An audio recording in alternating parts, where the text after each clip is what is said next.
The top U.S. diplomat for Europe declared on March 10 that Crimea and parts of eastern Ukraine were subject to a reign of terror, blaming Russia for a conflict that has claimed thousands of lives. Even as Ukraine is building a peaceful, democratic, independent nation across 93% of its territory, Crimea and parts of eastern Ukraine are suffering a reign of terror, Assistant Secretary of State Victoria Nuland told the Senate Foreign Relations Committee.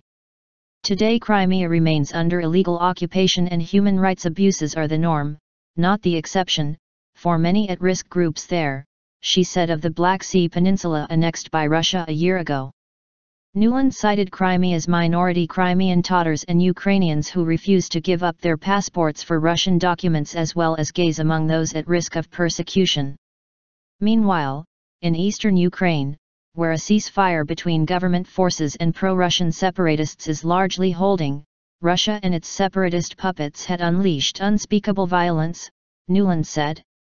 Nuland called the insurgency a manufactured conflict directed by the Kremlin, which had sent hundreds of young Russians to fight and die there.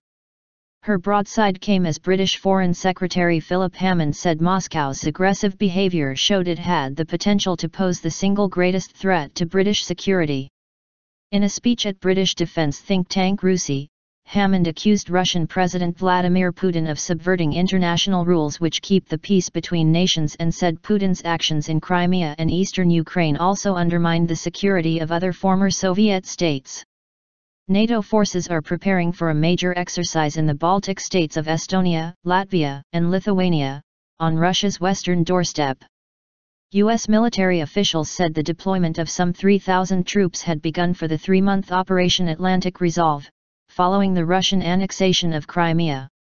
The move came as Russia said Tuesday it was quitting a European arms control agreement seen as a cornerstone of security in post-Cold War Europe.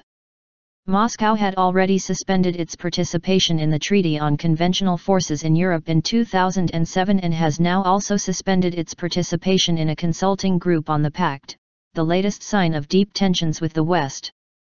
Ukraine and the West accuse Russia of providing the separatists who took up arms against Kiev last year with troops, training, and weaponry.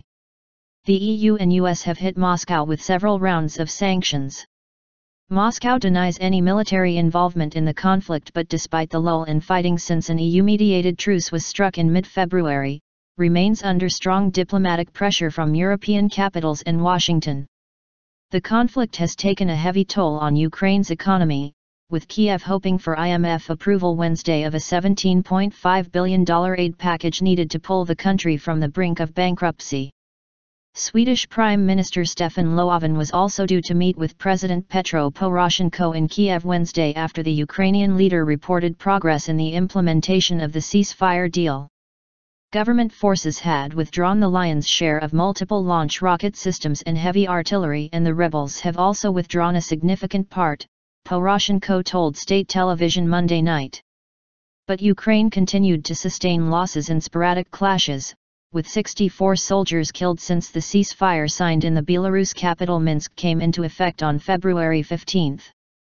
Both sides have repeatedly accused each other of flouting the truce. Kiev Tuesday accused the separatists of using mortars and grenades to attack government positions near the rebel-held city of Donetsk.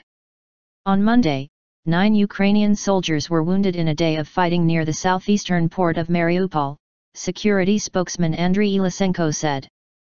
Western leaders have warned that any attempt by the rebels to seize the steel-making city of 500,000 would trigger further sanctions against Russia.